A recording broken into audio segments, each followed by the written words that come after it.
இது மாதிரியான காரியத்துல சமூகம் இந்த வேலண்டைன்ஸ் என்கிற மோகத்துல அநியாயமா தள்ளப்படுது. பித்து பிடித்து பைத்தியக்காரனாக அலைகிறான். படிக்க வேண்டிய காலத்துல படித்து தன்னுடைய பெற்றோர்களை காப்பாற்ற வேண்டிய கடமையில் இருக்கக்கூடிய ஒரு ஆண் மகன் இந்த வேலண்டைன்ஸ் டேல செலிபிரேஷன் இல்லாட்டி, ஒரு பெண்ணோடு ஜாலியாக பீச்சு அங்கே இங்கன்னு சுத்தாட்டி, அவனுக்குன்னு ஒரு லவர் இல்லைன்னு சொன்னா சமூகத்தில் ஏதோ அங்கீகாரமே அந்தஸ்தே இல்லை என்பது போல எல்லா விஷக்கருத்தையும் இந்த காதலர் தினம் ஏற்படுத்துது. இதை ஊடகம் அப்படியே போக்கஸ் பண்றான். ஒரு வாரமா ஆஸ்திரேலியாவில் வைக்கப்பட்டிருந்த வேலண்டைன்ஸ் டேக்காக ஆஸ்திரேலியாவில் ஒரு பெரிய நிகழ்ச்சி ஏற்பாடு செய்யப்பட்டது. இங்கிலாந்தில் ஒரு பெரிய நிகழ்ச்சி ஏற்பாடு செய்யப்பட்டது. அங்கு ஆண்களும் பெண்களும் ஒன்றோடு ஒன்று கலந்து முத்தமிட்டு பெரும் சாதனை படைத்தார்கள் போடுறான். எவ்வளவு நெஞ்செழுத்தம் இருக்கும். அப்படி ஒரு கேடுகட்ட சம்பவம் நடைபெற்றால் அவர்கள் சமூகத்தில் புறக்கணிக்கப்பட வேண்டியவர்களா, மக்களுக்கு தூக்கி அடையாளம் காட்டப்பட வேண்டியவர்களா? இதையெல்லாம் காட்டுறான். ஒரு வாரமா ஓடுது. அங்க அந்த கொண்டாட்டம், இங்க இந்த கொண்டாட்டம், கொண்டாட்டத்தினுடைய பெரிய முஸ்லிம்கள் முயற்சிகள் வேலைகள்லாம் நடந்து கொண்டிருக்கிறது. ரோஜாக்கள் எல்லாம் வந்து குவிந்த வண்ணம் இருக்கிறது. வேலண்டைன்ஸ் டேக்காக அதுக்கான அந்த பரிசு பொருட்களை வாங்குவதற்கு கூட்டத்தோடு மக்கள் நின்று கொண்டிருக்கிறார்கள். இப்படி எல்லாம் போட்டு இந்த சமுதாயத்தில் இருக்கக்கூடிய மாணவ பருவத்தில் உள்ளவர்களையும் இளைஞர் பருவத்தில் உள்ளவர்களையும், நீங்கள் ஊடகத்துறையில் உள்ளவர்கள் எப்படிப்பட்ட புனிதமான பணியில இருக்கிறீங்க, இது சமுதாயத்திற்கு கேடுடா. என்னடா வேலண்டைன்ஸ்? யாரா அந்த வேலண்டைன்ஸ்? அவன் இந்த நாட்டுக்கு செஞ்ச நன்மை என்னடா? அவன் பேரில் பிப்ரவரி 14 என்னத்துக்குடா ஒரு காதலர் கொண்டாட்டம்? ஒழித்து கட்டப்பட வேண்டியது சமுதாயத்தில் கழுத்து என்று இருந்தால் அந்த காதலர் தினத்திற்கு வெட்டி எறியப்படணும். அப்படிப்பட்ட ஒரு விஷம் நிறைந்த ஒரு கொண்டாட்டம், அதுக்கு ஒரு முக்கியத்துவம் கொடுத்து அந்த நாளையும் இந்த ஊடகம் உற்சாகப்படுத்துகிறது என்று சொன்னால், ஊடகத்துறை நீங்களும் இது மாதிரி சம்பவங்கள் நடைபெறுவதற்கு முக்கியமான காரணமாக இருப்பதை நாம் பார்க்கிறோம். அப்ப இது மாதிரியான சமுதாயத்தை கெடுக்கக்கூடிய விஷத்தை விதைக்கக்கூடிய எந்த ஒன்றாக இருந்தாலும் சரி, அது புத்தக வடிவில் இருந்தாலும் சில புத்தகங்களை எல்லாம் எடுத்து படிக்க முடியாதுங்க. குடும்ப இதழ் என்று சொல்லுவான். சுபஹானல்லாஹ், அதுல ஒரு பக்கத்தை கூட நீங்கள் பெறட்ட முடியாது. ஏன் ஒரு பக்கத்தை, அட்டை படத்தை கூட உங்க கண்களால பார்க்க முடியாது.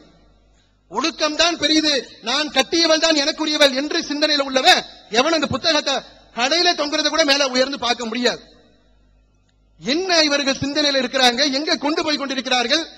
ஒரு வினோதினி போயிட்டா, ஒரு கோகிலா, நேத்து கோயம்புத்தூர்ல வினோதினி மேட்டர் நடந்துகிட்டே இருக்கு. கோகிலா என்கிற ஒரு பெண்ணு, 13 வயது நிறைந்த ஒரு பெண்ணு, தன்னுடைய சொந்த மாமா அக்கா வீட்டுக்காரர் மச்சின உறவு வைங்க, இந்த உறவினரால் ரமேஷ் என்கிற ஒரு கொடிய சிந்தனை உள்ளவனால் ஒரு 5 பேர்கள் கூட்டாக சேர்ந்து அந்த பெண்ணை நீண்ட காலமாக பாலியல் சித்திரவதை செய்து கோயம்புத்தூர் மருத்துவமனையில் அவர் சேர்க்கப்பட்டிருக்கிறார், அரசு மருத்துவமனையில். என்னத்தடா தடுத்தீங்க? எல்லாத்துக்கும் நீங்க தானே காரணமா இருக்கீங்க. எல்லா விஷக்கருத்தையும் படத்துல நீங்க தானே கொண்டு போய் சேர்க்கிறீங்க. எல்லாத்தையும் விதைத்து விட்டு ஊடகமும் அதற்கு ஒரு விதத்துல, சில ஊடகங்கள், எல்லாரையும் சொல்ல முடியாது, அதை தப்பு என்று சொல்லக்கூடிய சில இங்கிலீஷ் மீடியாக்களும் இருந்தது. இதனால் சமுதாயத்திற்கு என்னடா நன்மை, பிப்ரவரி 14 சாதித்தது என்ன என்று சொல்லி அதை கண்டிக்கக்கூடிய ஊடகங்களும் இருந்தது. அது ஒரு ஆறுதலை தரக்கூடியதாக இருந்தால், அதிகமான ஊடகங்கள் இந்த நஞ்சை மக்களுக்கு மத்தியிலே விதைக்கக்கூடியவர்களாகத்தானே இருக்கிறீங்க. அதை கூட பரவாயில்லைங்க. சனியை இப்படி செஞ்சுட்டு போறானா ஒரு பக்கம், இந்த காதலர் தினத்திற்குன்னு ஒரு கான்செப்ட் ஒன்று வச்சிருக்கான். அது கூட எனக்கு தெரியாது. எனக்கு பொதுச் செயலாளர் போன போட்டு சொன்னார், பேசும்போது இந்த கருத்தையும் பதிய வைங்க, எந்த அளவிற்கு சமுதாயத்தை கெடுத்து நாசமாக்கி வைத்திருக்கிறார்கள் என்று சொல்வதற்கு ஒரு தகவலை சொன்னார். என்னன்னா, அந்த நாள்ல பச்சை சட்டை போடுறதுக்குன்னு ஒரு இண்டிகேஷன், அன்னைக்கு பச்சை சட்டைக்குன்னு ஒரு அளவா, ப்ளூ சட்டைக்குன்னு ஒரு அளவா, கருப்பு சட்டைக்குன்னு ஒரு அளவா.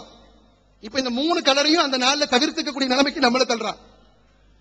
பச்சைக்கு என்னப்பா டெபினிஷன் கேட்டா, பச்சை என்று சொன்னால் இன்னும் எனக்கு யாரும் ஜோடி சேரல, ஐ எம் வேக்கண்ட், நான் இப்போ வெற்றிடமாகத்தான் இருக்கிறேன், யார் வேணாலும் என்னோட ஜோடி சேரலாம். ஒரு ஆண் பச்சை நிறம் அணிந்தால் ஒரு பெண் இப்படி புரிஞ்சுக்கணுமா?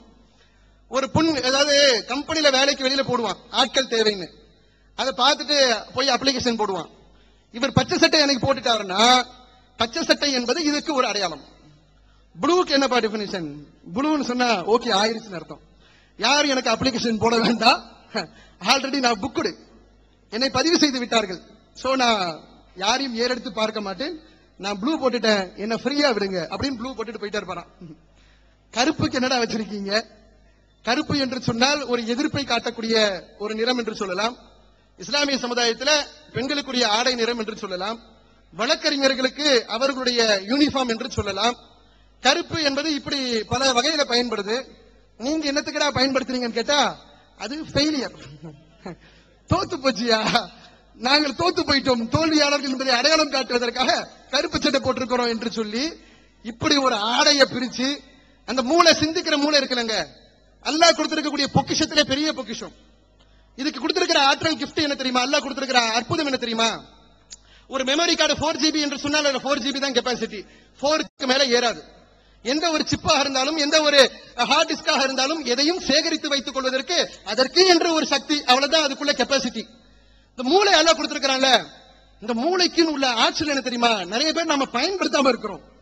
அவன மாதிரி வர முடியலையே, இவன மாதிரி வர முடியலையேன்னு சொல்லிட்டு உங்களுக்கு ஏக்கம் இருந்தால் பயன்படுத்தவில்லை என்றுதான் பொருளை தவிர, உங்களுக்கு அல்லாஹ் மூளையை ஒரு 50 கிராம் குறைச்சிட்டான், இவருக்கு ஒரு 1/4 கிலோ கூட்டிட்டான், அப்படிலாம் கிடையாது. ஆட்டுக்கடையில மாட்டுக்கடையில கிலோ கணக்கில் வாங்குற மாதிரி எல்லாம் மூளை கிடையாது. அது ரொம்ப குறைந்த ஒரு இடையில் உள்ளதுதான். ஆனா அதுக்கு ஆற்றல் என்ன தெரியுமா? சிந்திக்க ஆரம்பித்தோம் என்று சொன்னால் எதையும் சிந்திக்கும். இது என்ன, இது என்ன என்று உங்களை உள்ள ஊடுருவ செய்யும். கோத்ரு, உள்ள போ, அதுக்குள்ள நுழைஞ்சு பாரு, இது ஏன் எரியுது, எதனால எரியுது, இதுக்கு என்ன எரிபொருள், இப்படி அறிவு தூண்டும்.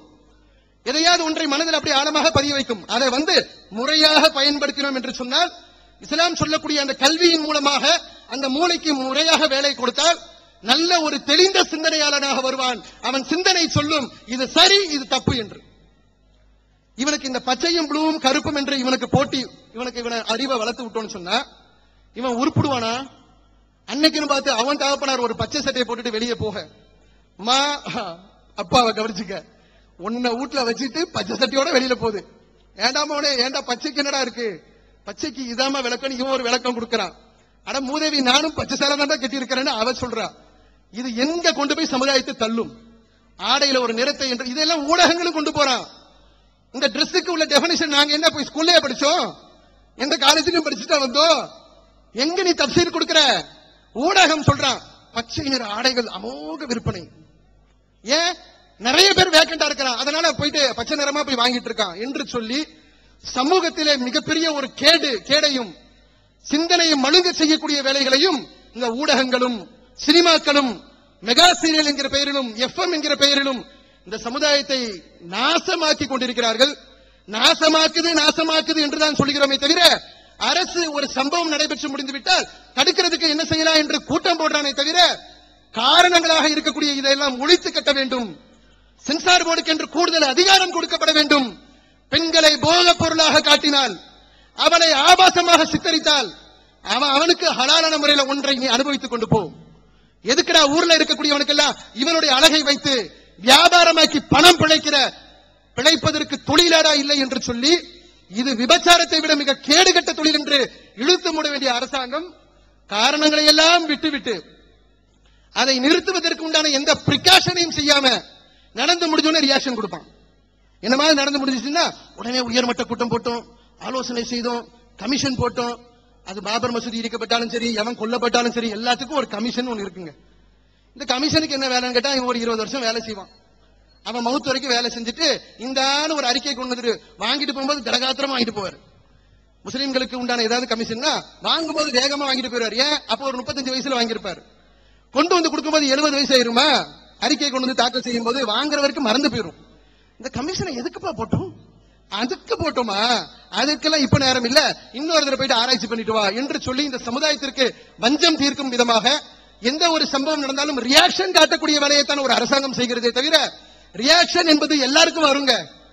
ஒண்ணு நடந்து முடிஞ்சிருச்சுன்னு சொன்னா ஒரு மவுத்துனா அழுவான், அவனுக்கு உட்கார்ந்து சொல்லிக் கொடுக்க தேவையில்லை. அதே விபத்து இயற்கை மரணம் இல்லாமல் செயற்கை மரணமாக விபத்தில் இறந்திருக்கிறான்னு சொன்னா பிரிகாஷன் முக்கியம். ஏன் இறந்தான்? ஹெல்மெட் போடல இறந்தான், வேகமா ஓட்டுனா இறந்தான், குடிச்சிட்டு ஓட்டுனா இறந்தான். இதெல்லாம் பிரிகாஷன், இதெல்லாம் தடு என்று சொல்லணும். இஸ்லாமை பொறுத்த வரைக்கும் என்ன தெரியுமா? எந்த ஒன்றாக இருந்தாலும் நடந்து முடிந்த பிறகு பின்னாடி ரியாக்ஷன் காட்டக்கூடிய மார்க்கம் கிடையாது. காலத்தை பயிர் செய், எதை செய்தாலும் அதை உரிய காலத்தில் செய்ய, தடுக்கும் வேலைகளை செய் என்று சொல்லி இஸ்லாம் நமக்கு போதிக்கிறது. வலா தக்ரபு ஜினா, ஜினா செய்யாதீர்கள் என்று அல்லாஹ் சொல்லல திருக்குறான்ல. விபச்சாரம் உங்களுக்கு கூடாது என்று சொல்லல. வலா தக்ரபு ஜினா, ஜினாவின் பக்கம் நெருங்காதீர்கள். ஏன்? கிட்ட போயிட்டு அது இழுத்து போடும். இரும்பையும் காந்தகத்தையும் கொண்டு போய் பக்கத்துல வச்சுட்டு இதை நெருங்க விடாமல் நாங்கள் பார்த்துக் கொள்கிறோம். பார்க்க முடியாது உன்னால. அதுக்கு இஸ்லாம் சொல்லுது, நெருங்காத, நெருங்கினால் உன்னை தவறு செய்ய அது தூண்டும். இந்த பாலியல் தொடர்பாக இந்த நாட்டிலே நடைபெறுகின்ற எல்லா கேடுகட்ட சம்பவத்திற்கும், எல்லா கொடுமைகளுக்கும் இதனால நல்ல ஒழுக்கமிக்க பெண்களும் பாதிக்கப்படுகிறார்கள். நல்ல ஒழுக்கம் மிகுந்த, நல்ல கற்பொழுக்கத்தோடு ஆடை விஷயத்திலும் சரி, எல்லா விஷயங்களிலும் பேணுதலாக நடக்கக்கூடிய மக்கள் கூட நாட்டிலே ஒழுக்கம் தவறி மக்கள் வெறி பிடித்து ஆடக்கூடிய ஒரு சூழலுக்கு சில ஊடகங்களும் மற்றவைகளும் துணையாக இருக்கக்கூடிய காரணத்தினால் நல்ல பெண்களும் இதனால் கடுமையான முறையில் பாதிக்கப்படுகிறார்கள். இதுக்கு இஸ்லாம் என்ன சொல்லுதுன்னு கேட்டா, முதல்ல சட்டம் என்று சொல்லல, பிரிகாஷனாக இஸ்லாம் சொல்வது, ஒரு சமூகம் என்று சொன்னால், மனித குலம் என்று சொன்னால் நீ மிருகம் கிடையாது. 5 அறிவு கொடுக்கப்பட்டுள்ள, சிந்திக்க தெரியாத, மூளை அறிவு ஆற்றல் இல்லாத நீ மிருகம் கிடையாது, நீ மனிதன். மனிதன் என்று சொன்னால் மனிதனுக்கு என்ற பிரத்யேக தன்மை உனக்கு இருக்கணும்.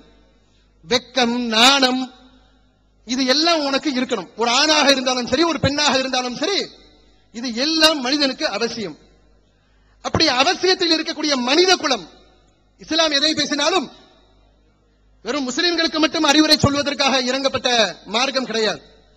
ஒட்டுமொத்த மனித குலத்திற்கும், வானங்களுக்கும் பூமிக்கும் சொந்தக்காரனான, இந்த வானங்களுக்கும் பூமிக்கும் இடையிலே இருக்கக்கூடிய அனைத்து படைப்புகளுக்கும் சொந்தக்காரனான அல்லாஹ் ஜல்ல ஷானஹு தஆலாவுடைய சட்டம் என்ன சொல்லுதுன்னா, மனித குலம் மிருகத்திலிருந்து வேறுபட்டு நில்லு. அவனும் ஆசிட ஊத்திக் கொள்றான். ஒரு வெறி பிடித்த நாயும் பாய்ந்து ஒரு நபரை கடிக்கிறது என்று சொன்னால், இந்த வெறி பிடித்த நாய்க்கும் ஆசிட் ஊத்துற சுரேஷுக்கும் வித்தியாசம் இல்லாம போதுடா. அந்த நிலைமைக்கு மனித குலம் போகக்கூடாது. அப்ப ஆண் பெண் தொடர்பான பாலியல் பிரச்சனைக்கு என்ன தீர்வு சொல்றது? நீ நடத்திய கருத்தரங்குகள், அதுல சொல்லப்படக்கூடிய கருத்துக்கள், அதெல்லாம் தீர்வா? அவைகள் தீர்வு கிடையாது. தீர்வு என்ன தெரியுமா? எந்த ஒரு ஆணாக இருந்தாலும், எந்த ஒரு பெண்ணாக இருந்தாலும், நீங்கள் எந்த சமூகத்திற்கு சொந்தக்காரர்களாக இருந்தாலும், இஸ்லாம் உலகத்திற்கு பொதுவான ஒரு மார்க்கம். படைத்தவனால் மனித குலத்திற்கு அறிவுறுத்தப்பட்ட, எச்சரிக்கை செய்யப்பட்ட ஒரு மார்க்கம். அது மனித குலத்திற்கு சொல்லுகிறது, ஒரு ஆண் ஒரு பெண் ஒழுக்க ரீதியான பாடங்களை சரியான முறையிலே படித்துக் கொள்ளுங்கள். ஒழுக்க ரீதியான பாடம் என்பது உங்களை ஒரு இரும்பு கவசம் போல உங்களை காத்து உங்களை அழைத்து செல்லும். இப்படிப்பட்ட ஒழுக்கங்களை இஸ்லாம் போதிக்கிறது தெரியுமா? பாலியல் தொடர்பாக நடக்கக்கூடிய அனைத்து சம்பவங்களுக்கும், அனைத்து கேடுகளுக்கும் விடை சொல்லும் விதமாக அல்லாஹ் ஜல்ல ஷானஹு தஆலா திருமறை குர்ஆனிலே ஏராளமான அறிவுரைகளை சொல்லுகிறான். நபிகள் பெருமானார் ஸல்லல்லாஹு அலைஹி வஸல்லம் அவர்கள் ஏராளமான போதனைகளை சொல்லுகிறார்கள். தனி ஒரு பாடமாக ஒரு ஆண் பெண் எப்படி நடக்க வேண்டும், அவர்களுக்குள்ள உறவு எப்படி இருக்க வேண்டும், உறவினர்களாக இருந்தால் எப்படி, இரத்த பந்துக்களாக இருந்தால் எப்படி, திருமணம் செய்ய தடை செய்யப்பட்ட உறவு என்றால் எப்படி, தடை செய்யப்படாத உறவு என்றால் எப்படி, எல்லாவற்றுக்கும் பாடம். சிந்திக்கக்கூடிய ஆற்றல் உள்ள யாராவது ஒருவர் இஸ்லாம் சொல்லக்கூடிய ஓரிரை கொள்கையோ, இஸ்லாம் சொல்லக்கூடிய ஏனைய போதனைகளையோ அதை கூட நீங்க எடுத்துக்காதீங்க. பாலியல் தொடர்பாக இன்னும் முடிச்சு அவிழ்க்கப்படாத பிரச்சனைகளாக இருக்கக்கூடிய இது மாதிரியான முசீபத்தை ஒழிப்பதற்கு இஸ்லாம் சொல்லக்கூடிய தீர்வை கொஞ்சம் திறந்து பார்ப்பான் என்று சொன்னால் உடனே இஸ்லாம் அவனை ஈர்க்கும். இது உண்மையிலேயே சத்தியத்திற்கு, இந்த சத்தியத்தை நிச்சயமாக படைத்தவனால் மட்டும்தான் சொல்ல முடியும் என்று சொல்லும் அளவிற்கு இஸ்லாத்திற்கு அவ்வளவு அழகான ஒரு வழிகாட்டுதலை ஒட்டுமொத்த மனித குலத்திற்கும் வழங்கி இருக்கிறது. இஸ்லாமிய மக்கள் பற்றி பிடித்துக் கொண்டிருக்கிறோம். எப்படியெல்லாம் பாடம் எடுக்குது. ஒரு ஆணும் பெண்ணும் திருமறை குர்ஆனிலே அல்லாஹ் சொல்லி காட்டுகிறான். நம்பிக்கை கொண்ட ஆண், நம்பிக்கை கொண்ட பெண்கள், இந்த இறை நம்பிக்கையாளர்களுக்கு அல்லாஹ் சொல்றான், உங்களது பார்வைகளை தாழ்த்திக் கொள்ளுமாறும் உங்களுடைய கற்பை பேணிக் கொள்ளுமாறும் நம்பிக்கை கொண்ட ஆண்களுக்கு சொல்லுங்கள் என்று ஒரு வசனம், நம்பிக்கை கொண்ட பெண்களுக்கு சொல்லுங்கள் என்று ஒரு வசனம். இன்னைக்கு நடைபெறுகின்ற எந்த பாலியல் சம்பவங்களாக இருந்தாலும் சரி, அத்தனை சம்பவங்களுக்கும் மிக முக்கியமான காரணமாக இருப்பது நம்முடைய கண்கள் தான். மொபைலை எடுத்த ஆபாசம், மொபைலில் வைத்துக் கொண்டு உங்க பிள்ளைங்க, நீங்க அட்வான்ஸான செல்லை வாங்கி கொடுத்து அந்த செல்லோடு அவன் நேரத்தை கழிக்கிறான் என்று சொன்னால், ஒன்று இவன் யாருக்கோ வலை விரித்துக் கொண்டிருக்கிறான், அது பெண்ணாக இருந்தாலும் சரி, ஆணாக இருந்தாலும் சரி. இல்லை என்றால் அதிலே கட்டவிழ்த்து விடப்பட்டிருக்கக்கூடிய ஆபாசத்தை கண்டு மகிழ்ந்து கொண்டிருக்கிறான். தன்னுடைய மனோ இச்சைகளை எல்லாம், தன்னுடைய உணர்வுகளை எல்லாம் அந்த காட்சிகளின் மூலமாக தன்னுடைய மூளையிலே அல்லாஹ் கொடுத்திருக்கக்கூடிய பொக்கிஷத்துல அப்படியே ஜிப் பண்றான். கேடு ஏற்படக்கூடிய நேரத்தில் ஒரு தகப்பன் தான் பெத்தெடுத்த பிள்ளையை கற்பழிக்கிறான். கண்ணு செய்யக்கூடிய விபச்சாரம். இஸ்லாம் சொல்லுது, முதல்ல கண்ணை கீழே போடுறா. அந்நிய பெண்களை என்னடா பாக்குற? உனக்கு பாக்குறதுக்கு என்ன உரிமை இருக்கு? உன்னை பெத்தவளை பாரு, உன் கூட பிறந்தவளை பாரு, உன்னை நம்பி கட்டி உன் கூட வந்து வாழ்ந்துட்டு இருக்காளே அவளை பாரு. அவளையெல்லாம் விட்டுட்டு அந்நிய பெண்களை உனக்கு என்னடா பாக்குறதுக்கு உரிமை இருக்கு? உன் அக்காவை பார்த்தா கோவம் வருது, உன் தங்கச்சியை பார்த்தா கோவம் வருது, நீ மட்டும் ஊர்ல இருக்கக்கூடிய பெண்களை எல்லாம் பார்த்து ரசிப்பியா என்று சொல்லி கண்களுக்கு என்று ஒரு கட்டுப்பாடை, தவறு செய்வதற்கு, மனோ இச்சையின்படி அவன் பாவம் செய்வதற்கு மிகவும் அடித்தளமாக இருக்கக்கூடிய பார்வைக்கு அல்லாஹ் சீல வைக்கிறான். எதையாவது சொல்லலாம்ங்க, விபச்சாரத்தை தடுப்பதற்கு, தப்பின் பக்கம் நெருங்காமல் இருப்பதற்கு வேறு காரணங்களை, வேறு விஷயத்தை சொல்லலாம்ல. கண்ணை கீழே வைங்க அப்படின்னு சொல்லுது. பொது இடத்துல இருக்கிறோம், இது மாதிரி பொது சபைகள் இருக்கிறோம். பொது சபைகள் இருக்கும்போது நபிகள் பெருமானார் ஸல்லல்லாஹு அலைஹி வஸல்லம் அவரோடு வாழ்ந்த மக்கள், சஹாபாக்கள் வீதிகளில் அமர்ந்திருப்பாங்க. வீதிகளில் அமர்ந்திருக்கக்கூடிய நேரத்தில் அல்லாஹ்வுடைய தூதர், எப்படிப்பட்ட இறை தூதரை அல்லாஹ் நமக்கு கொடுத்திருக்கான் பாருங்க, எப்படிப்பட்ட பொக்கிஷம் பாருங்க. அவங்க ஏதோ தொழுகிருக்காங்க, நோன்பு வச்சிருக்காங்க இப்படின்னு சொல்ல மாட்டாங்க, இதை மட்டும் சொல்லிட்டு போக மாட்டாங்க. பாதைகளில் மக்களுக்கு இடையூறு தரும் விதமாக ஏன் உட்கார்ற? நம்மளை குண்டு வைக்கிற சமுதாயம்ன்றான், நாம கொலைவெறி பிடித்தவர்கள்ன்றான், ரத்தத்தை சுவைக்கக்கூடியவர்கள் சொல்றான், தீவிரவாதி என்று சொன்னால் எழுதப்படாத டிக்ஷனரி டெபினிஷன் முஸ்லிம்கள். பாதையில ஏண்டா உட்கார்றீங்க? இதுல உட்காரலாம், இப்ப நீங்க உட்காரலாம். ஏன்? அரசு அனுமதியோட பாதையை நம்ம பிடிச்சுக்கிட்டோம், இது பிரச்சனை இல்லை. சஹாபாக்கள் உட்கார்ந்து இருந்த பாதை என்பது பொதுமக்கள் நடந்து செல்லக்கூடிய பாதை, இங்க உட்காராதீங்க, ஏன் உட்கார்றீங்க? அப்ப அந்த மக்கள் சொல்றாங்க, இவ்வளவு ஒரு ஏழ்மையின் உச்சக்கட்டம் பாருங்க, அல்லாஹ்வுடைய தூதரை எங்களுக்கு இந்த இடத்தை விட்டால் வேறு இடம் இல்லையே, எங்களுக்குன்னு வீடு வாசல் இருந்தால் நாம உட்கார்ந்து போயிருவோம். திண்ணை தோழர்கள், அவர்களுக்கு திண்ணையும் தெருக்களும் அங்கதான் உட்காருவாங்க இருப்பாங்க, எங்களுக்கு வேறு இடம் இல்லையே என்று சஹாபாக்கள் சொல்லக்கூடிய நேரத்தில், அப்படித்தான் இங்கு அமர வேண்டும் என்ற நிலை உங்களுக்கு இருந்தால் இந்த வீதிகளுக்கு செய்ய வேண்டிய, இந்த வீதிகளுக்கு கொடுக்க வேண்டிய உரிமைகளை கொடுத்துட்டு அதற்கு உண்டான ரைட்ஸை கொடுத்துட்டு உட்காரு. அல்லாஹ்வுடைய தூதரே, ரைட்ஸ்னா என்ன? சாலைகள்ல உட்கார்றதுக்கு இவ்வளவு பெரிய கெடுபிடியா? சாலைகள்ல, வீதியில, பொது இடத்தில் நிற்பதற்கு இவ்வளவு கெடுபிடியா? என்ன அந்த கெடுபிடிகள் என்று கேட்கும் போது அல்லாஹ்வுடைய தூதர் முதல் செய்தியாக சொன்னார்கள், உங்கள் பார்வைகளை தாழ்த்திக் கொள்ளுங்கள். போவாங்க, பெண்கள் போவாங்க, கடந்து போவாங்க, கடைகளுக்கும் வீதிகளிலே நடந்து செல்வதற்கு தங்களின் தேவைகளுக்காக செல்வார்கள். உன் பார்வை அந்த பெண்களை பார்க்கக்கூடிய நேரத்தில் தவறான எண்ணத்தை ஏற்படுத்தி விடக்கூடாது. பார்வையை தாழ்த்திக் கொள்ள வேண்டும், சத்தம் போட்டு பேசக்கூடாது, ஆபாசமான பேச்சுக்களை பேசக்கூடாது, சலாத்தை பரிமாறிக்கொள்ள வேண்டும், யஅமுருன பில் மஅரூஃப் வ யன்ஹவுன அனில் முன்கர், நன்மையை ஏவ வேண்டும், தீமையை தடுக்க வேண்டும். எப்படி ஒரு அழகான பாடத்திட்டம் என்று பாருங்கள்.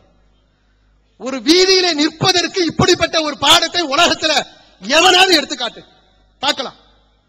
இறை தூதர் ஸல்லல்லாஹு அலைஹி வஸல்லம் அவர்கள் கண் தவறு செய்யுண்டா, பொது சபையில் இருக்கக்கூடிய நேரத்தில் சஹாபாக்களாக இருந்தாலும் அவர்களும் மனிதர்கள் தான். மனிதன் என்கிற உணர்வின் அடிப்படையில் தவறு வெளிப்பட்டு விடக் கூடாது என்பதற்காக நமக்கு சொல்லிக் கொடுக்கிறார்கள். முதல் கட்டுப்பாடு உங்களுடைய கண்கள். தனிமையில தப்பு செய்யறியா? தனிமையில உட்கார்ந்துட்டு இன்டர்நெட்ல பாத்துட்டு இருக்கியா? வீட்டுல ஒருத்தரும் இல்ல, வாப்பா போயிட்டாங்க, உமா போயிட்டாங்க. ஒரு காலத்துல வாப்பா அம்மா ஊருக்கு போயிட்டா தனியா வீட்டுக்குள்ள இருக்கணுமே என்று கவலைப்பட்ட பிள்ளைகள் போயிட்டு எப்படா சனிய ஒளியும், உடனே நெட்டை ஆன் பண்ணிடலாம், அச்சா வாப்பா அம்மா போயிட்டாங்க, உடனே வீட்டுக்கு வா. வீட்டுக்கு உட்கார்ந்து என்ன செய்த? விடிய விடிய உட்கார்ந்து அந்த ஆபாசங்களை பார்க்கக்கூடிய நேரத்தில் அந்த கண்கள் செய்கின்ற அந்த கண்களுடைய ஈர்ப்பு இருக்குல்ல, இவன் ஏதாவது சந்தர்ப்பம் கிடைக்கும் போது தவறு செய்யறான். இந்த சுரேஷ் மாதிரி, ரமேஷ் மாதிரி மாறுறதுக்கு என்ன காரணம் என்று சொன்னால் இதுதான் காரணமாக இருக்கு. சுரேஷ் ரமேஷ் அந்த சம்பவத்தில் உள்ளவர்களை சொல்றேன், ஏன் முஸ்லிம் பெயர்களை சொல்லாமல் மற்ற சமுதாய பெயரை சொல்லல. சுரேஷ் என்பவன் அந்த விக்டிம், அதில் சம்பந்தப்பட்ட நபர், அக்யூஸ்டாக பிடிப்பட்டவர். அப்ப இப்படி எல்லாம் நபர்கள் மாறுவதற்கு என்ன காரணம் என்று சொன்னால் இந்த கண்களால் ஏற்படுகின்ற அழிவு. இஸ்லாம் அதுல ஒரு கட்டுப்பாடை போடுகிறது. கண்கள் இப்படி தவறு செய்யக்கூடிய நேரத்தில் பெண்களாக இருக்கக்கூடிய நீங்கள், உங்க குடும்பத்திலே இருக்கக்கூடிய ஆண்கள், உங்க வீட்டிலே இருப்பதை தவிர அந்நிய ஆண்களுக்கு முன்பாக, அது உங்களுடைய வீடுகளில் இருந்தாலும் கூட, உங்களுடைய முகங்களையும் இந்த கைகள் வரையில் இந்த அளவுக்கு தவிர மற்றவைகளை நீங்கள் வெளிப்படுத்தக் கூடாது. வெளிப்படுத்துவது என்பது நல்லா இருக்கக்கூடியவனை கூட சபலத்தின் பக்கம் தள்ளும். டெல்லி மாணவியுடைய சம்பவத்தில் பெண்கள் டெல்லியில போராட்டம் பண்றாங்க. பார்க்கும்போது ரத்தம் கொதிக்குது. கொல்லப்பட்டவனுக்கு ஒரு நியாயம் கிடைக்க வேண்டும். கொலை செய்தவன், அந்த மாதிரி கொடுமை செய்தவனுக்கு தண்டனை கிடைக்க வேண்டும். மாற்று கருத்தே கிடையாது. முஸ்லிம்களாக இருக்கக்கூடியவர்கள் முதல் அணியில நிற்போம். தண்டிங்கடா, கடுமையாக தண்டிங்கடா. ஏன்? நாங்கள் பெற்ற பாடம் அந்த பாடம். எங்களுக்கு அல்லாஹ் ஜல்ல ஷானஹு தஆலா சொல்லிக் கொடுத்த பாடம் அந்த பாடம். தப்பு செய்தால் தண்டனை கடுமையாக இருக்க வேண்டும். அப்ப தண்டனைக்கு நாங்கள் முதல்ல நிற்போம். எந்த மாதிரி காட்சிகள் டிவியில காட்டுறானா, ஒரு பெண், அவளை பெண் என்று சொல்வதற்கு கூட நாக்கு கூசுது. இறந்து போனவளுக்காக உரிமை கேட்பதற்காக போராடுகிறோம் என்று சொல்லக்கூடியவள் தன்னுடைய ஆடையில ஒரு ஆபாசம் கலந்த ஒரு ஆடையை போட்டுக்கிட்டு நிக்கிறா. அந்த ஆடையில ஒரு எழுத்து இருக்குங்க, my body is my right போட்டிருக்கான். என்னுடைய உடல் என்பது என் உரிமை, நான் எவ்வளவு வேணாலும் போத்துவேன், எவ்வளவு வேண்டுமானாலும் காட்டுவேன் என்று சொல்லி, இது உன் உரிமை என்று சொல்லி வீதிகளிலே உலா வரக்கூடிய நேரத்தில் நல்ல சிந்தனையில் உள்ளவனை கூட, நல்ல கற்பொழுக்கத்தோடு இருந்து செத்து போக வேண்டும் என்று நினைக்கக்கூடியவனை கூட சபலத்தின் பக்கம் தள்ளும். வலா தக்ரபுஸ் ஸினா, விபச்சாரம் செய்யக்கூடிய எந்த காரியத்தின் பக்கம் நெருங்கி விடாதீர்கள். ஆடையில கட்டுப்பாடை விதிக்குது இஸ்லாம். பெண்களாக இருக்கக்கூடிய நீங்கள் உங்களுடைய முகங்களையும் இதை மட்டும், மற்றவைகளை நீங்கள் மறைத்துக் கொள்ளுங்கள், அது உங்களுக்கு கவசம் என்று சொல்லுகிறது. மதுரை ஆதீனம் கூட வேற வழி இல்லாம அந்த கருத்தை சொல்லிட்டார். மதுரை ஆதீனத்துக்காக இஸ்லாத்தை மேற்கோள் காட்ட வேண்டும். அது தீர்வை சொல்லுது. நோய்க்கு மருந்து இல்லாமல்லாம் ஒண்ணும் கிடையாது. திருமறை குர்ஆன் மருந்தாக இருக்கிறது. 23 ஆண்டுகால நபித்துவ வாழ்க்கை மருந்தாக இருக்கிறது. உலகத்தில் இருக்கக்கூடிய எல்லா பிரச்சனைகளுக்கும் தீர்வு இல்லைன்னு நீ சொல்ற, எங்களை ஆட்சி கட்டிலில் உட்கார வைத்து பார், எல்லாவற்றுக்கும் நாங்கள் தீர்வை சொல்ல முடியும். எங்களுக்கு இஸ்லாம் இருக்கு. எங்களுடைய மிக வலிமை மிக்க ஆயுதமான திருமறை குர்ஆன் எங்க கிட்ட இருக்கு. அது தீர்வை சொல்லும். அப்ப பெண்களே, எங்கள் உடல் எங்களுடைய உரிமை என்று சொல்லி இதுல நான் விரும்பிய அளவிற்கு காட்டுவேன், விரும்பிய அளவுக்கு போத்துவேன் என்று சொன்னால், போதைக்கு அடிமையானவன், புத்தி உள்ளவன் கூட சுதாரிச்சுட்டு போயிருவான். நீங்க தான் தெருவுக்கு தெரு டாஸ்மாக திறந்து வச்சிருக்கீங்களே, கள்ள மார்க்கெட்ல கஞ்சாவை விற்பனை செய்றீங்களே, அப்படி செய்யக்கூடிய நேரத்தில் கிடைக்கக்கூடிய போதை பொருட்களுக்கு அடிமையானவன் என்ன செய்வான்? ஒரு ஆம்பளையாக நடந்துருவான். அதனுடைய வெளிப்பாடுதான் டெல்லி மாணவி சம்பவம். தொடர்ந்து நடைபெறுகின்ற பெண்களுக்கு எதிரான அனைத்து பாலியல் கொடுமைகளுக்கும் அதான் காரணம். 75 கிழவனுக்கு ஒரு 15-18 வயசு பெண் மீது சபலம் வருதுன்னா என்ன அர்த்தம்? அவன் கண் செய்த விபச்சாரம் காரணம். அவனுடைய கண்களில் கவர்ச்சிகளும் ஆபாசங்களும் நிறைந்து நிறைந்து நிறைந்து இந்த புத்தி என்பது அந்த சிந்தனைக்கு போய்விட்டது. சந்தர்ப்பம் கிடைக்குமா என்று காத்துக் கொண்டிருப்பான். காத்துக் கொண்டிருக்கக்கூடியவன் தான் தொடர்ந்து இந்த குற்ற செயல்களில் ஈடுபடுகிறான். ஒவ்வொரு நாளும் நீங்க செய்தியில போட்டு காட்டிக்கிட்டு இருக்கீங்க, என்னைக்கு முற்றுப்புள்ளி வைக்கிறீங்கன்னு நாங்களும் பார்க்கிறோம்.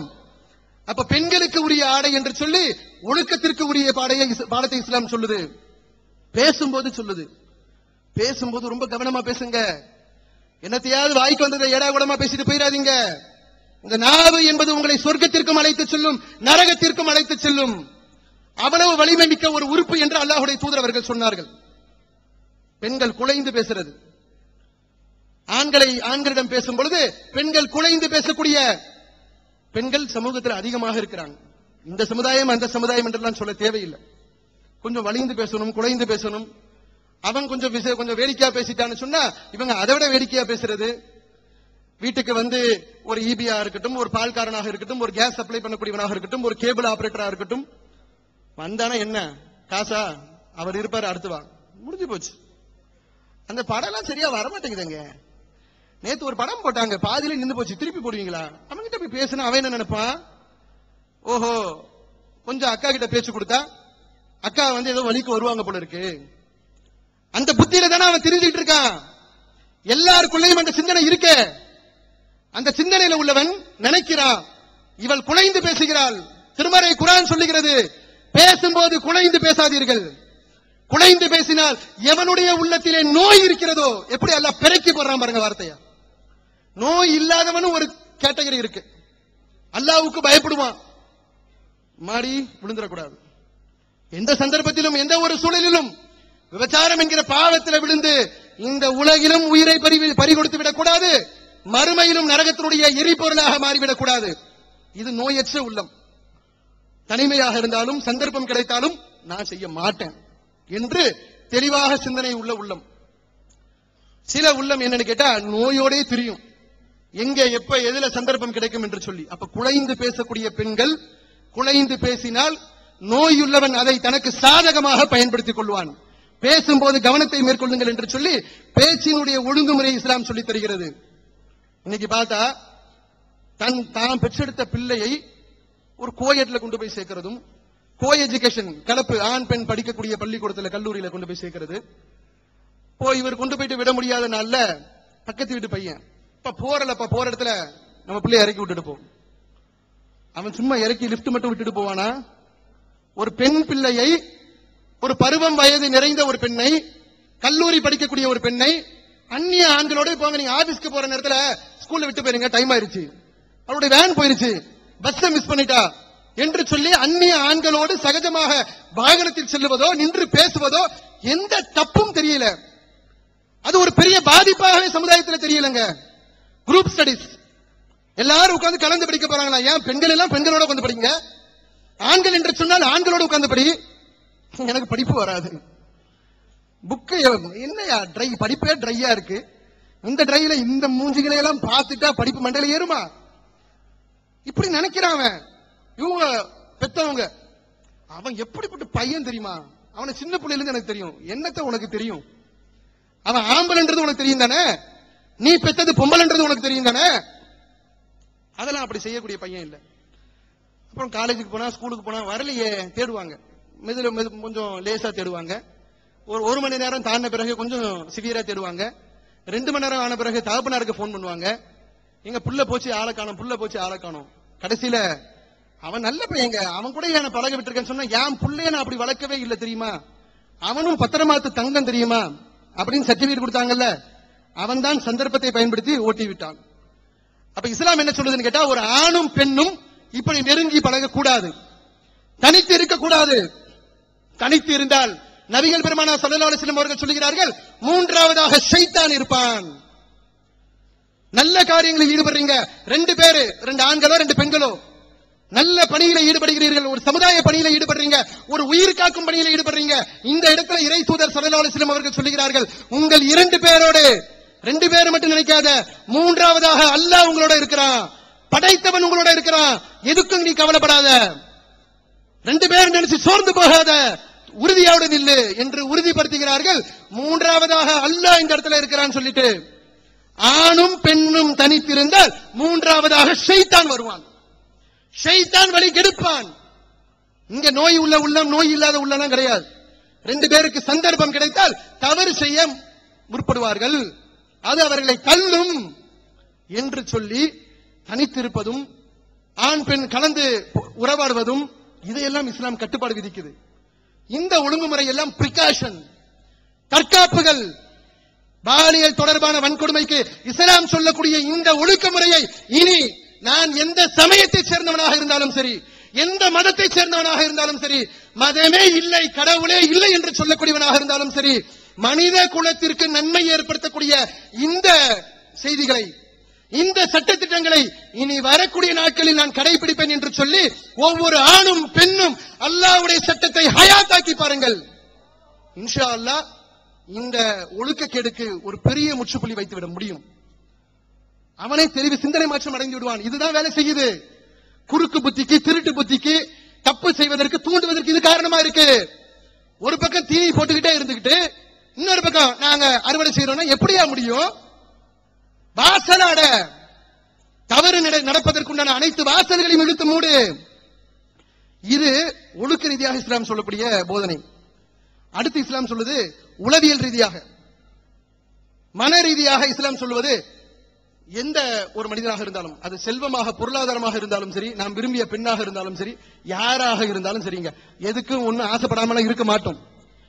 எந்த ஒரு ஆணாக இருந்தாலும் பெண்ணாக இருந்தாலும் ஒரு பெரிய வீடு கட்டணும், வசதியாகணும், சொத்து சுகம் சேர்க்கணும், ஏதாவது ஆசைகள் இருக்கும். எந்த ஆசை இருந்தாலும் இஸ்லாம் சொல்லக்கூடிய அழகான அறிவுரை என்ன தெரியுமா? இஸ்லாம் சொல்லக்கூடிய அறிவுரை என்பது எது உங்களுக்கு கிடைத்திருக்கிறதோ அது மட்டும் தான் உங்களுக்கு உள்ளது. எது உங்களுக்கு கிடைச்சிருக்கோ, இறைவன் கொடுத்திருக்கிறானோ அதை கொண்டு நீங்கள் திருப்தி அடையுங்கள். அது உங்களுக்கு போதுமானது. கிடைக்காத உனக்குலாம் நீ ஆசைப்படாத. கிடைச்சது மட்டும்தான் உனக்கு உள்ளது, சொந்தமானது. கிடைத்ததே, நமக்கு உள்ளதே, நம்மோடு இருப்பதே இழந்து விட்டால் அதுக்கும் அல்லாஹ் திருமறை குர்ஆன்ல சொல்லி காட்டுறான். போனா போயிட்டு போகுது, அதுனா உனக்கு சொந்தமானதா? என்னுடைய வீடு, என்னுடைய வாசல், அதை நான் பறி கொடுத்துட்டேன். நேசித்த ஒரு உறவு பறி கொடுத்துட்டேன். போனால் போனதுக்கும் திருமறை குர்ஆன் சொல்லுகிறது அது மட்டும் உனக்கு சொந்தமானதா? ஒன்றை இழந்து விட்டால் போனா போயிட்டு போகுது, நாங்களே அல்லாஹ்வுக்கு உரியவர்கள், அவனிடமே நாங்கள் திரும்பி செல்லக்கூடியவர்களாக இருக்கிறோம் என்று உங்களுடைய மனதை ஆற்றிக் கொள்ளுங்கள். ஒன்னு ஆசைப்படுறீங்க, கிடைக்கலையா? கிடைக்காத பத்தி நம்ம என்ன செய்ய முடியும்? கிடைத்ததுதான் அல்லாஹ் எனக்கு என்று விதித்தது என்று மன ரீதியாக ஒரு ஆறுதலை இஸ்லாம் நமக்கு வழங்குகிறது. மனித குலத்துக்கு சொல்லுது, இதை நீங்கள் பற்றி பிடித்தால் கிடைக்காத உன்னுக்கு நான் எவனுக்கும் கிடைக்காம செஞ்சிருவேன். எனக்கு கிடைக்காத வினோதினி வேற எவனுக்கும் கிடைக்க கூடாது. இதுக்கு அவன் போயிருப்பானா? இந்த வினோதினியிலே விட்டால் எத்தனையோ பெண்கள் இருக்கிறார்கள், திருமணம் முடித்துக் கொள்ளலாம். திருமணம் என்கிற பந்தத்துக்கு ஒரு பெண் வேண்டும், பிடித்தமான பெண்ணாக இருக்கணுமா? இவை கிடைக்காட்டி இன்னொருத்தி, இதை விட சிறந்தது என்ற ஒரு சிந்தனைக்கு மனிதன் வந்துவிட்டால் இது மாதிரியான ஒரு சம்பவங்கள் நடைபெறுவதற்கும் அது ஒரு அழகான தீர்வாக இருக்கும். இதையும் இஸ்லாம் அழகான முறையில் நமக்கு சொல்லித் தருகிறது. இறுதியாக சம்பவம் நடந்து போச்சு, பிரிகாஷன் எல்லாம் எடுக்கிறோம், ஒழுக்க போதனைகள் செய்கிறோம், தேவையான அளவுக்கு உளவியல் ரீதியாக மனோ தத்துவ ரீதியாக எல்லா செய்திகளையும் சொல்றோம். எதை சொன்னாலும் அதுலயும் ஒரு சம்பவம் நடந்து போயிடுச்சு. இப்ப இந்த இடத்துல ரியாக்ட் பண்ணணும். நடந்து முடிந்த சம்பவம் இதற்கு பிறகு எதுவும் நடைபெறாத அளவிற்கு, இத்தோடு முற்றுப்புள்ளி வைக்கும் அளவிற்கு ஒரு முடிவை சொல்லக்கூடிய விதமாக இருக்கணும். அதுக்கு இஸ்லாம் சொல்லுது, தண்டனைகளை கடுமையாக ஆக்குங்கள். திருடுறான் சொன்னா வெட்டு கையை வெட்டினா ஒவ்வொருத்தரும் கையிழந்து இருப்பான் நீ நினைக்கிறியா? ஒரு கை போச்சு என்று சொன்னால் ஆஹா சட்டம் கடுமையாகி விட்டது, நம்மளை கொண்டு போயிட்டு உள்ள உட்கார வச்சுட்டு சோறு போட மாட்டான், வாரம் டிவியில சினிமா போட்டு காட்ட மாட்டான். சுதந்திரமாக சுத்தி திரியவர்கள் கூட காலையில 11 மணிக்கு டிஃபன் சாப்பிடுவோம், அங்க 7 மணிக்கெல்லாம் சாப்பாடு, 12 மணிக்கெல்லாம் சாப்பாடு, சாயங்காலம் 6 மணிக்கெல்லாம் சாப்பாடு. உண்மையிலேங்க ஒரு சிறைவாசியை இப்ப சந்திச்சேங்க, 10 ஆண்டு சிறைவாசம் அனுபவித்து விட்டு வெளியே வந்திருக்கிறார் ஒரு கொலை குற்றத்திற்காக. அவர் இப்ப சில நாட்களுக்கு முன்னாடி சந்திச்சேன். அவர் என்கிட்ட சொல்றாரு, முஸ்லீம் அல்லாதவர், மாற்று மதத்தை சேர்ந்தவர், ஒரு உதவிக்காக வந்திருந்தார். அவர் நம்மகிட்ட ஒரு சொல்றாரு, 10 வருஷம் உள்ள இருந்த ஐயா, நான் ஒன்னு சொல்றேன், உள்ள எந்த ஒரு குறையும் இல்லைங்க, எல்லா விதமான சௌகரியமும் இருக்குங்க. ஒரே ஒரு வருத்தம் மட்டும்தான், மனைவியிட்ட ஒரு சாப்பாடு ஊட்ட முடியல, நான் பெத்த பிள்ளைய என் மடியில போட முடியல. இந்த மாதிரியான ஒரு உறவுகளை பிரிந்திருக்கிறேன் என்பதை தவிர வேறு ஒரு குறையும் உள்ள இல்லைங்க. நல்ல சௌகரியமா பாத்துக்கிறாங்க, சூப்பரண்டன் நல்ல பழக்கம் ஆயிட்டாருங்க, நம்ம கேட்கறதெல்லாம் கொடுக்கறாருங்க, போன் எல்லாம் பேசிக்கிறோம், எல்லாமே உண்டுங்க. எல்லாமே உண்டுன்னா என்ன அர்த்தம்? எல்லாமே உண்டு. அப்ப இவன் எப்படி உள்ள போயிட்டு நாளைக்கு தப்பு செய்யக்கூடாதுன்னு நினைப்பா? அவன் நினைப்பா இந்த வாழ்க்கை ரொம்ப மோசமானதா இருக்கு, சம்பாதிக்கிறதுக்கு பெரும்பாடா இருக்கு, மறுபடியும் ஒருத்தனை போட்டு தள்ளு. என்னடா தீர்வே? இன்னொரு 10 வருஷம்ல ராஜா வாழ்க்கை வாழ்ந்துட்டு வரேன். அப்ப இப்படிப்பட்ட தீர்வுகள் எல்லாம் இஸ்லாம் சொல்லல. தண்டனைகள் கடுமையாக்கப்படணும். கடுமையான தண்டனைகளின் மூலமாகத்தான் இதற்கு ஒரு முற்றுப்புள்ளி வைக்க முடியும். வர்மா கமிஷனை போட்டார்கள். வர்மா கமிஷன் சொல்றாரு, மரண தண்டனை என்பது பாலியல் தொடர்பான குற்றச்சாட்டு இருக்கு, மரண தண்டனை நான் பரிந்துரை செய்யவில்லை என்று சொல்லுகிறார். சட்டம் இடம் கொடுக்கவில்லை என்று சொல்றாரு. நீங்கள் தண்டனையை கடுமையாக்காவிட்டால் இன்னைக்கு பாரதிய ஜனதா உட்பட இஸ்லாமிய சட்டத்திற்கும் இஸ்லாமியர்களுக்கும் எதிராக செயல்படக்கூடிய பாரதிய ஜனதா உட்பட சொல்லுகிறது, இந்த நாட்டிலே குற்றங்கள் ஒழிக்கப்பட வேண்டும் என்று சொன்னால், எல்லாவற்றுக்கும் முற்றுப்புள்ளி வைக்க வேண்டும் என்று சொன்னால் மரண தண்டனை மட்டும்தான் தீர்வு என்று சொல்லுகிறது. திருமறை குர்ஆன் அதை அழுத்தமாக சொல்லுகிறது. அப்ப திருமறை குர்ஆன் சொல்லக்கூடிய சட்டம் தான் எல்லா பிரச்சனைகளுக்கும் தீர்வு. தண்டனைகள் கடுமையாகணும், செய்யறவன் பயப்படணும், யார் செய்தாலும் பாரபட்சம் இல்லாமல், பெரியவன் சிறியவன், பதவியில் இருக்கக்கூடியவன் பதவியில் இல்லாதவன் என்று இருக்கக்கூடாது. இப்ப ஒரு தண்டனை கொடுக்கறாங்க, என்னன்னு கேட்டா ஒரு பெரிய நம்ம ராஜ்யசபாவுடைய துணைத் தலைவராக இருக்கிறார். ராஜ்யசபாவுடைய துணைத் தலைவராக இருக்கக்கூடியவர் 96ஆம் ஆண்டு நடைபெற்ற ஒரு பெண்ணுடைய பாலியல் குற்றச்சாட்டுல இவரும் சம்பந்தப்பட்டவராக இருக்கிறார். அவரை நீதிமன்றம் விடுதலை செய்யுது. ஆனா அவ பாதிக்கப்பட்டவர், 96இல் நடைபெற்ற சம்பவம், பாதிக்கப்பட்டவள் நீதிமன்றத்திற்கு மேல்முறையீடு செய்கிறார். இவர் என்னை பாலியல் கொடுமை செய்தாரு, பரிசீலனை செய்ய வேண்டும், இவரை விட்டுடாதீங்க என்று சொல்லி அந்த பெண் மேல்முறையீடு செய்கிறாள். இங்க எப்படி இருக்கு நீதிமன்றத்துடைய தீர்ப்புகள் எப்படி இருக்கு? ஆட்களுக்கு ஏற்றார் போல் பதவியில் உள்ளவர்கள், நல்ல வசதி வாய்ப்புகளில் உள்ளவர்கள் அவர்களுக்கு ஒரு தண்டனையும், வசதி வாய்ப்பில் குறைந்தவர்களுக்கு ஒரு தண்டனையும் என்பது போல பாரபட்சமான தண்டனை இருக்கக்கூடாது.